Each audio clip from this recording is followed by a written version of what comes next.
नमस्कार, मैं धर्म प्रकाश चौधरी और आप देख रहे हैं तहकीकात न्यूज। आज हमारे साथ स्टूडियो में आम जनता पार्टी इंडिया के राष्ट्रीय अध्यक्ष हरिभाई पटेल जी। बहुत बहुत स्वागत है सर आपका। और हमारे साथ हैं उत्तर प्रदेश के महासचिव सर्वेश यादव जी। सर बहुत बहुत स्वागत है आपका। जी जी, थैंक यू सर। सर बताइए, उत्तर प्रदेश में किन मुद्दों के लेकर आप कितने सीट कहां कैसे लड़ा रहे हैं? सबसे पहले तो हम आपको धन्यवाद देते हैं आपके पूरे न्यूज़ चैनल को कि आपने मुझे अपने स्टूडियो में बुलाया मुझे सुनने के लिए। इसके लिए आपको बहुत बहुत धन्यवाद। हम उत्तर प्रदेश में 40 सीटें लड़ने जा रहे हैं, जिसमें अभी हमारी 14 सीटें घोषित हो चुकी हैं, जिसमें प्रमुख नाम हैं आम जनता पार्टी इंडिया की राष्ट्रीय कार्यकारिणी ने, हमारी चुनाव अभियान समिति ने यह तय किया हुआ है कि वाराणसी से मैं खुद चुनाव लड़ रहा हूँ और हमारे बगल में माननीय सर्वेश यादव जी जो मौजूद हैं, ये आजमगढ़ से चुनाव लड़ रहे हैं। सुल्तानपुर से हमारी मंजूबेन पाल जी चुनाव लड़ रही हैं। ऐसे हमने अभी लगभग 14 सीटें घोषित कर दिया है और लगभग 40 सीटों के नाम तय कर चुका हूं। इससे आगे भी और संभावनाएं हैं कि हम बड़े पैमाने पर लड़ेंगे। दूसरे राज्यों में भी 1-2 सीटें हम लड़ने का प्रयास कर रहे हैं। बनारस से आप चुनाव लड़ रहे हैं, प्रधानमंत्री मोदी जी का गढ़ है, तो आपको वहां से चुनाव लड़ने का क्या कारण है? देखिए, मैंने ये सोचा, आप जानते हैं और पूरा देश जानता है कि इस देश की आज़ादी की लड़ाई में एकमात्र ऐसा संगठन था, उसका नाम है आरएसएस, और आरएसएस की औलाद का नाम है भारतीय जनता पार्टी। भारतीय जनता पार्टी ने इस देश के लोगों को बड़े पैमाने पर गुमराह करके बनारस की सीट को जीता है। तो बनारस में इस बार जो हमारे लड़ने की मुख्य मुद्दा ये है, मुख्य कारण ये है कि इस बार बनारस में दो विचारधाराओं के बीच में टक्कर होगी। एक टक्कर ये कि हम सरदारवादी विचारधारा को मानने वाले हैं और उसके हम अनुयायी हैं, चूँकि सरदार वल्लभ भाई पटेल के बारे में हमने लंबा रिसर्च किया है। और दूसरी तरफ है देश के आज़ादी में न भाग लेने वाली विचारधारा, जो आरएसएस की विचारधारा है, जिसे हम संघीय विचारधारा कहते हैं। उसके बीच में हमारी ज़बरदस्त टक्कर होगी और बनारस की जनता खुद फैसला करेगी कि वो आज़ादी की लड़ाई में गद्दारी करने वालों की विचारधारा का सपोर्ट करेगी या आज़ादी की लड़ाई दिलाने वाली सरदारवादी विचारधारा का सपोर्ट करेगी। देश में इतनी समस्याएं हैं, आप इन समस्याओं को हल करेंगे जो सरकार बनी आपकी तरफ? जी बिल्कुल, मेरा मानना है कि आम जनता पार्टी इंडिया सरदारवादी विचारधारा को मानती है और देश की सभी समस्याओं का इलाज केवल और केवल सरदारवादी विचारधारा में निहित है। अभी तक इस देश की आज़ादी के बाद कांग्रेस की सरकार ने भी सरदारवादी विचारधारा को अख्तियार नहीं किया और यही कारण है कि सभी समस्याओं का समाधान नहीं हुआ है। आम जनता पार्टी इंडिया सरदारवादी विचारधारा पर चल करके देश की सभी समस्याओं का समाधान करेगी। ऐसा चौधरी चरण सिंह साहब ने एक ज़माने में कहा था, जो प्रधानमंत्री थे, कि यदि इस देश के प्रथम प्रधानमंत्री सरदार वल्लभ भाई पटेल होते तो देश की सभी समस्याओं का समाधान हो चुका होता। जी। और ये बताइए हमें, जो सरकार पहले थी क्या वो गरीबों किसानों के लिए काम की या नहीं की? देखिए, कुछ सरकारों ने बहुत थोड़ा काम तो किया भी है, लेकिन जब से भारतीय जनता पार्टी आई तो इससे केवल जुमला पार्टी हो गई है और इसने हद कर दी है, सारी सीमाओं को हद कर दिया है। देश के नौजवानों के साथ, किसानों के साथ, मजदूरों के साथ, कर्मचारियों के साथ और यहाँ तक कि देश की सेनाओं के साथ भी जुमलेबाजी किया है। आप जानते होंगे कि अभी जो पुलवामा में हमारे नौजवान मारे गए, उसमें सबसे बड़ा आप अगर देखिए तो भारतीय जनता पार्टी के एक प्रधानमंत्री हुए थे जिनका नाम है माननीय अटल बिहारी वाजपेयी जी। उन्होंने पुरानी पेंशन को बंद कर दिया था और तब से गृह मंत्रालय की रिपोर्ट के अनुसार अर्धसैनिक बल जो है, जो पैरामिलिट्री फोर्स है, उसके क्या नियम है, उसका आदमी मारा भी जा रहा है, उसे शहीद का दर्जा भी नहीं हो रहा है। भारतीय जनता पार्टी कितनी बेशर्म पार्टी बन गई है कि पूरे देश के सामने चिल्ला चिल्ला करके हमारे देश के प्रधानमंत्री जी कहते हैं कि हम वो सब शहीद हो गए, लेकिन शहीद का दर्जा उन्हें कागज़ में नहीं मिलता है। ये बड़ी बेशर्म की बात है और उन्हें पेंशन भी नहीं मिलेगी। ये कितनी शर्म की बात है। इसको भी हम जनता के बीच में उठाएंगे कि आखिर भारतीय जनता पार्टी ने सेना पे राजनीति जम के किया, तमाम गोदी मीडिया के लोगों ने भी जम के किया, सेना पे राजनीति किया भारतीय जनता पार्टी को जिताने के लिए, लेकिन आज भी उनको शहीद का दर्जा नहीं मिलता, पुरानी पेंशन नहीं मिलेगी। हमारा मुद्दा पुरानी पेंशन बहाली का होगा। बेरोजगार हैं, आप बताइए अगर इनके लिए क्या कर सकते हैं आप? देखिए, अभी अगर रेलवे की बात किया जाए तो करीब 1 करोड़ से अधिक लोग उसी में भर्ती की जगह है। पूरे देश में इतने खाली पद हैं, रिक्त स्थान हैं, नए पद ना क्रिएट किए जाएं तो भी करोड़ों पद रिक्त हैं। करोड़ों पदों को रिक्त भरने के लिए केवल भारत का जो भ्रष्टाचार है, उस भ्रष्टाचार को अगर ख़त्म कर दिया जाए तो निश्चित रूप से हम लोग उसको दूर कर सकते हैं। जैसे हम केवल उत्तर प्रदेश की छोटी सी घटना का जिक्र करें कि जब बेतवा नदी के बालू का टेंडर में सरकार के खाते में 10,000 रुपये जाता है तो जनता के बीच में फिर वो 60,000 का क्यों बिकता है? 10,000 रुपये जो सरकार के खाते में जाता है और जनता के बीच में 60,000 बिकता है, ये 50,000 बीच में कहाँ जाता है? ये दलाली है। इसको मायावती जी ने लूटा है, इसको अखिलेश जी ने भी लूटा है, इसको कांग्रेस जी ने भी लूटा है और माननीय योगी जी भी लूट रहे हैं। ये 50,000 एक ट्रक के पीछे जो घोटाला जा रहा है, इसको बंद कर दिया जाए तो भारत में नहीं केवल उत्तर प्रदेश में 1 करोड़ 8 लाख लोगों को नौकरी दी जा सकती है। देश के विभिन्न विभागों में मिला करके प्रदेश के विभिन्न संस्थानों में 1 करोड़ 8 लाख लोगों को रोजगार दिया जा सकता है। इतना पैसा है, लेकिन भ्रष्टाचार कंट्रोल नहीं है, ये सरकारें लूट रही हैं। प्रधानमंत्री मोदी जी द्वारा एक वो चलाया गया मन की बात, क्या उन्हीं की मन की बात चलेगी या गरीब जनता की भी बात चलेगी, उनकी मन की भी बात चलेगी? उनकी क्या मूलभूत आवश्यकताएं हैं, ये सब? आपका प्रश्न बहुत अच्छा है।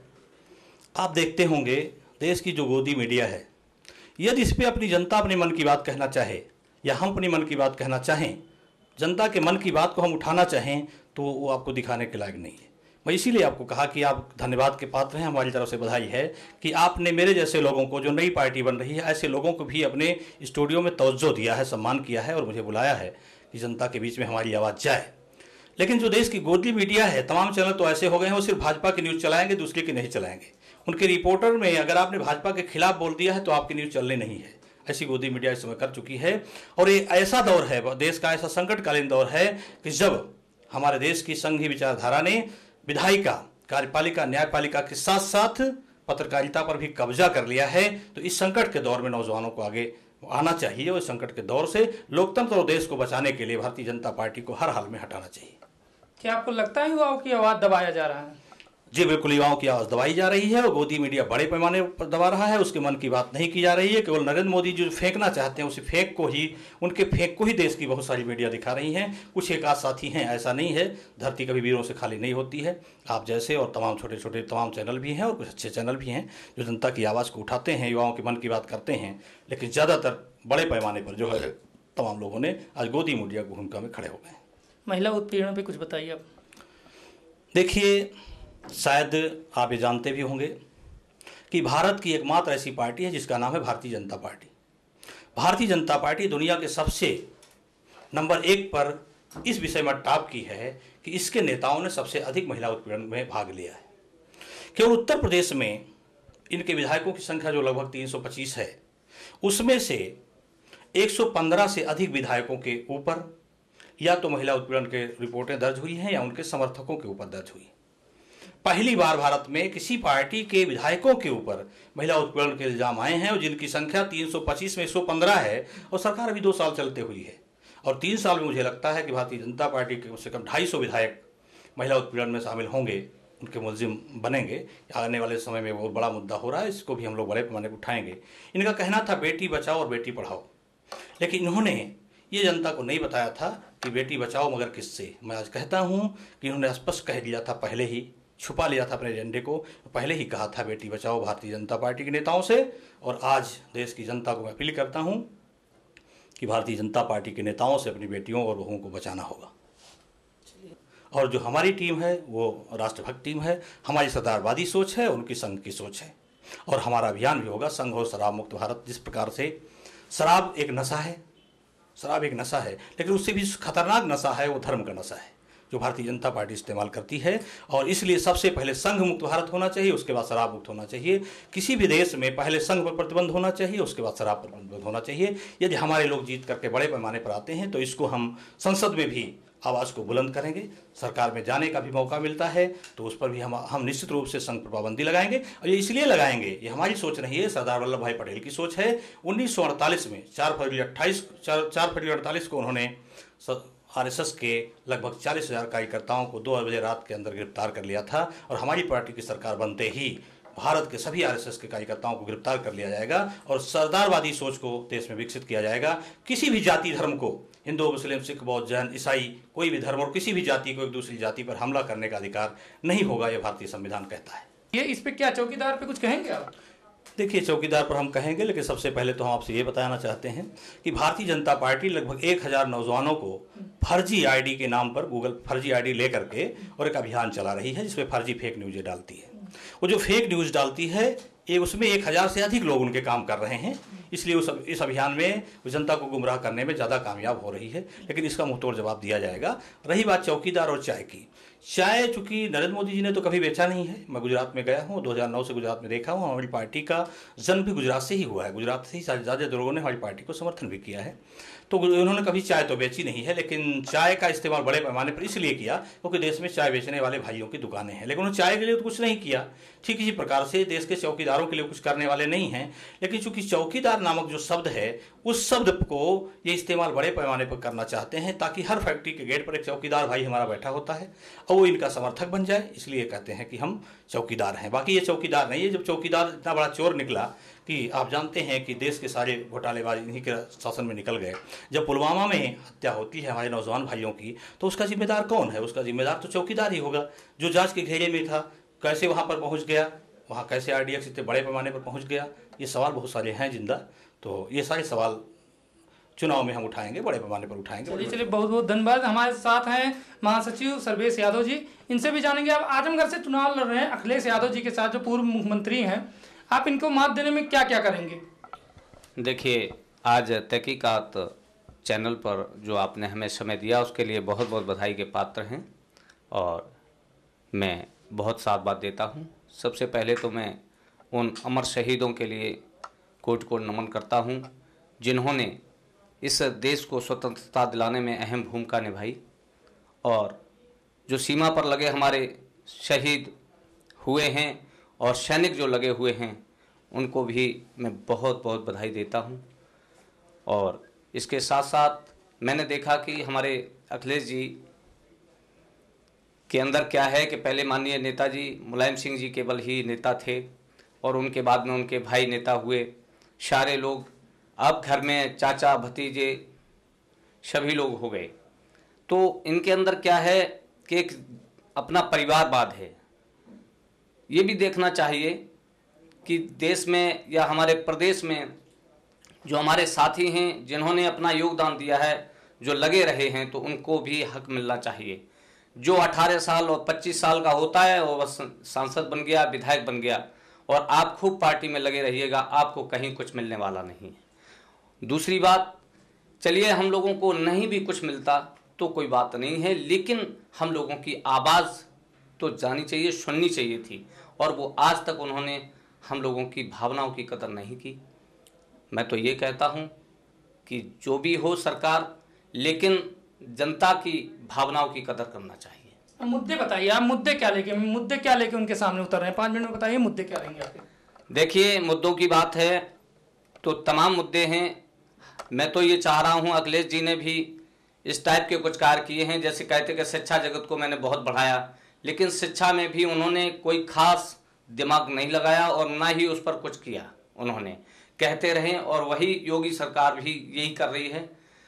हमारे जो प्रबंध समिति के विद्यालय हैं, प्रबंधकों ने खोला अपना 2-2 करोड़ 3-3 करोड़ रुपया लगा करके वो विद्यालय खोलते हैं, और उसके बाद में वो एडिड हो गए तो गरीबों के बच्चे उन एडिड विद्यालयों में पढ़ते हैं, जिससे उसमें फीस भी कम लगती है। और इन्होंने क्या किया है कि उसमें टीचरों की संख्या ही कम कर दी। 3 टीचर तो कम किए उन्होंने। जूनियर क्लासेस के जो विद्यालय हैं उनमें, माध्यमिक विद्यालयों में 3 अध्यापक इन्होंने कम कर दिए बिना सोचे समझे।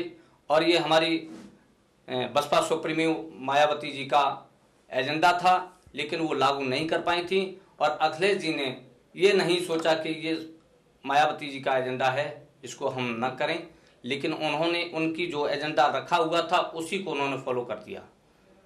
उसके बाद में एक चपरासी भी कम कर दिया। तो अब आप बताइए, ये हमारे योगी आदित्यनाथ जी आए, ये भी कह देते कि मैं शिक्षा को बहुत बढ़ावा दे रहा हूँ, ये कर रहा हूँ, जूते देंगे मोजे देंगे गरीबों के लिए, और पढ़ाई के लिए उन्होंने भी 1 अध्यापक और कम कर दिया और 2 चपरासी भी कम कर दिए, क्लर्क भी। तो जब हमारा क्लर्क नहीं होगा, चपरासी नहीं होंगे, अध्यापक नहीं होंगे, तो पढ़ाई शिक्षा हमारी कैसे सुधरेगी? तो गरीबों का भी हनन किया है। जो गरीब जनता हमारी मैनेजमेंट विद्यालयों में पढ़ती थी, प्रबंध समिति के विद्यालयों में पढ़ती थी, उनका इन्होंने बिल्कुल हनन कर दिया है। चलिए बहुत बहुत धन्यवाद। आप जब भी चुनाव आता है एक मुद्दा चलता है, गरीब। क्यों जब चुनाव आता है तो गरीब की बात होती है, उसके पहले गरीबों के लिए क्यों नहीं काम होता है? आप बताइए। जी बिल्कुल, आपका मुद्दा एकदम सही है। मेरा स्पष्ट मानना है कि इस देश में आज़ादी के बाद सरदारवादी विचारधारा का हनन हो गया और सरदारवादी विचारधारा जब डेवलप करेगी, जिसको मैं बड़े पैमाने पर राष्ट्रीय पर डेवलप कर रहा हूं, सरदारवादी विचारधारा के अंदर ही ये बात निहित है कि गरीबी हटेगी। जब इस देश में बेईमानों का राज्य आ गया है तो बेईमानों के रहते हुए गरीबों का कल्याण नहीं हो सकता है। जिस प्रकार आज़ादी में अंग्रेजों भारत छोड़ो आंदोलन हुआ और अंग्रेज इस देश से गए, लेकिन गोरे अंग्रेज चले गए, काले अंग्रेजों के रूप में उसी जमाने से कांग्रेस आई और लगातार बेईमान इस पार्टी से उस पार्टी में बदल करके बैठते रहे। इस चुनाव में भी आप देख रहे होंगे समाजवादी पार्टी का बेईमान भाजपा में जाकर के क्लीन होता है, कांग्रेस का बेईमान भाजपा में जाके क्लीन होता है और भाजपा का बेईमान जाके कांग्रेस में भी क्लीन होता है, बसपा का बेईमान सपा में क्लीन होता है, सपा का बेईमान, और ये सारी पार्टियां बेईमानों को लेकर के चुनाव जीतने के लिए माफियाओं का पैसे का इस्तेमाल करती हैं। इलेक्शन कमीशन ऑफ इंडिया जो तयशुदा रकम है उससे कई गुना ज़्यादा ये लोग खर्च करते हैं और खर्च करके जवानों के, हमारे गरीबों के बीच में उनको गुमराह करने में कामयाब हो जाते हैं। इसका एकमात्र रास्ता है वो सरदारवादी सोच और इसका एकमात्र विकल्प हो आम जनता पार्टी इंडिया। और देश में आम जनता पार्टी इंडिया आने वाले समय में एक विकल्प बनेगी यूपीए और एनडीए के खिलाफ। इसीलिए हमने एक नया फ्रंट भी डेवलप किया है, उसका नाम है डेमोक्रेटिक नेशनल अलायंस, डीएनए, यानी यूपीए और एनडीए को हटा करके डीएनए जितने बड़े पैमाने पर डेवलप होगा, गरीबों की समस्या का समाधान होगा।